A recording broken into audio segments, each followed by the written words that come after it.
Este programa no habla del llanero del siglo XX, que cambió las faenas propias del campo y migró a los campos petroleros o a las zonas urbanas, y mucho menos del llanero del siglo XXI, que en muchos casos huyó del país, formando parte de la masa de migrantes que a partir de 2018 decidieron probar suerte en otros territorios. No, Llano Adentro se remonta a mucho más atrás. Esta historia cuenta el testimonio que nos dejó José Antonio Páez en su autobiografía del llanero del siglo XIX, el que se entrenaba en atos como el de la Calzada y con maestros como el negro Manuelote. A todos nos genera curiosidad cómo esta casta de hombres al final inclinó la balanza del lado patriota en la guerra de independencia. A ellos está dedicado este programa. ¿Cómo era el llanero de entonces?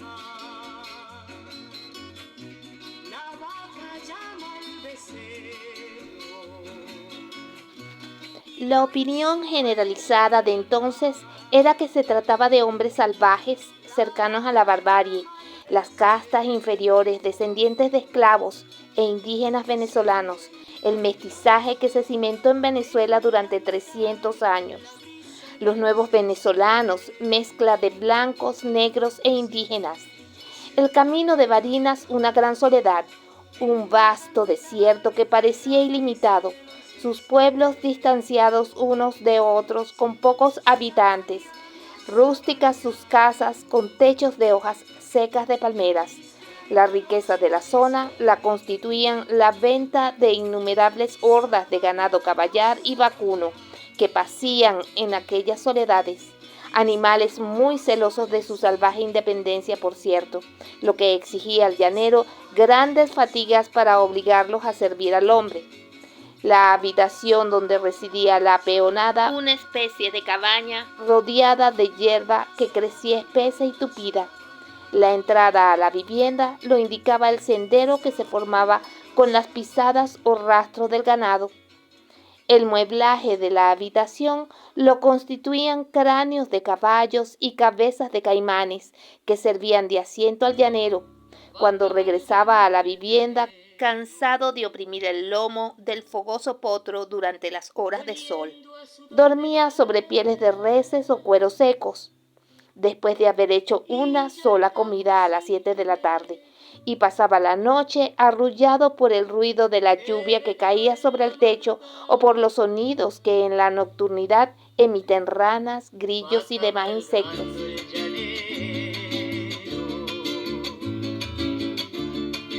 El gallo, que dormía en la misma habitación con su alada familia, le servía de reloj y el perro de centinela. A las 3 de la mañana se levantaba y, aún lloviendo, salía a ensillar su caballo atado a una macolla de hierba para comenzar la faena diaria. Siempre descalzo el llanero, pues no acostumbraba a usar calzado, tropezaba en su camino con las osamentas de reses que entorpecían el paso en la oscuridad. Montado al fin, salía para expedición y ojear al ganado. Cuando comenzaba a oscurecer, los llaneros arreaban el ganado al hato para encerrarlo. Concluida la operación, mataban una res, tomando cada uno su pedazo de carne, que asaba en una estaca y que comía sin sal para sazonar el bocado, empinando la tapara de agua fresca. Esa era la vida del llanero, que apartaban becerros para la hierra, que castraban toros y recogían las vacas paridas. Eran aquellos que domaban los potros salvajes. Para entretener el poco tiempo que quedaba después de su parca cena, entonaban cantos melancólicos que son muy conocidos. Otras veces escarmenaba cerdas de caballo para hacer cabestros. No sabía lo que era el tañido de campanas. Nunca lo había oído antes. Su única ambición, llegar un día a ser capataz en el mismo sitio donde había servido antes en clase de peón. Nunca la puede sacar porque la lleva por dentro. El llanero canta y llora, el llanero canta y cabalga, el llanero canta y llora, el llanero canta y cabalga. Llorando el llanero, sufriendo el llanero, una dicha adentro, llorando el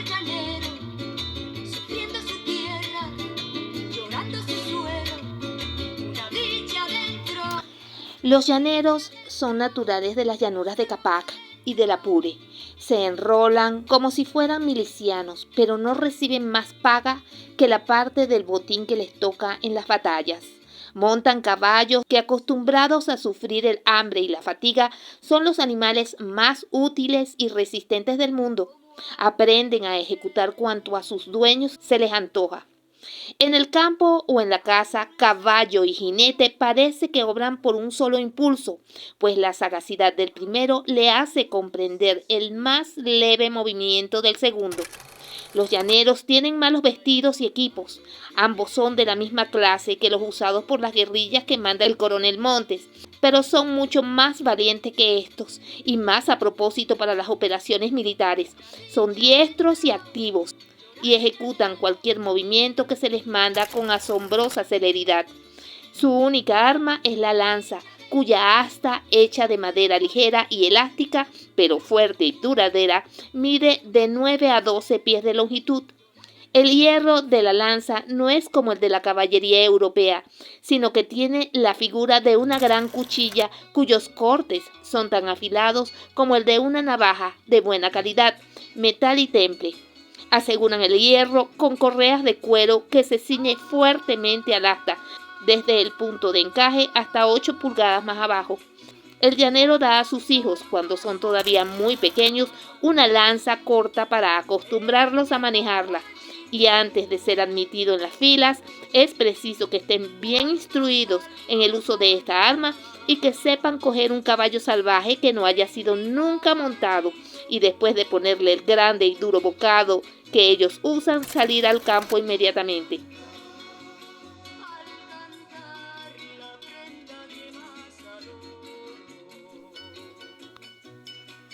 Muchas son las hazañas y riesgos que estos llaneros estaban resueltos a encarar a las órdenes de José Antonio Páez. Luchar por la patria hasta vencer o morir.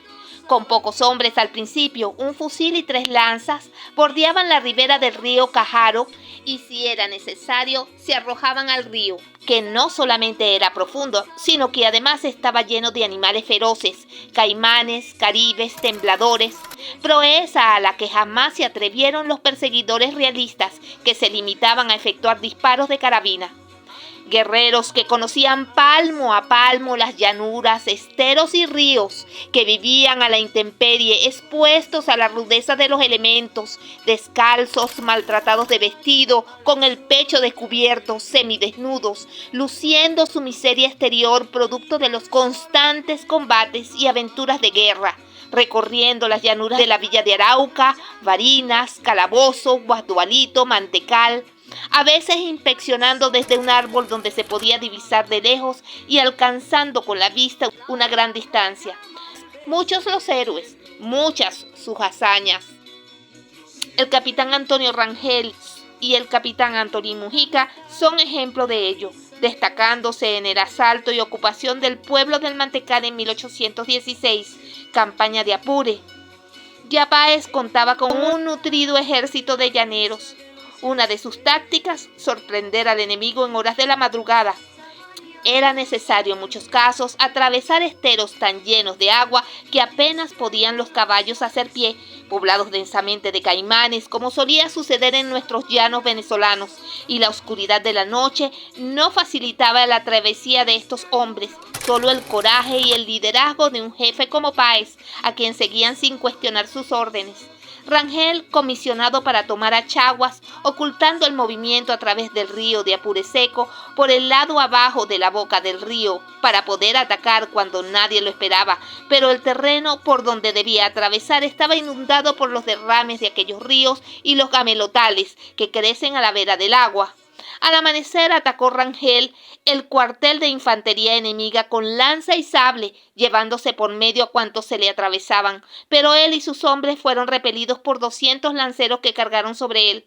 Pudo milagrosamente salvar la vida, devolviéndose por el mismo camino lleno de dificultades. No así pudo lograrlo el valeroso capitán Antolín Mujica, quien luchó arduamente en la contienda, pero fue capturado por los realistas y fusilado por el presbítero coronel Andrés Torrellas. En esa dura época a los prisioneros no solo se les fusilaba, Sus cabezas eran separadas del tronco y fritas en aceite. Luego eran remitidas a la ciudad de origen del ajusticiado, donde su cabeza era colocada en escarpía y permanecía por tiempo indefinido en exhibición. Eso como escarmiento de quienes eran considerados rebeldes al rey de España. Son innumerables las hazañas, pero también los excesos en muchos casos de estos hombres. Páez dejó reseñadas muchas de sus historias y de los actores que dieron la victoria final a la gesta americana. Solo queda agregar que la única disciplina a la que atendían estos hombres era obedecer las órdenes de sus superiores en el campo de batalla, cuando el no acatarlas podía incluso costarles la vida. De resto, no tenían ningún respeto por sus oficiales superiores. Para ellos, todos eran iguales. Iberboy Producciones, Venezuela.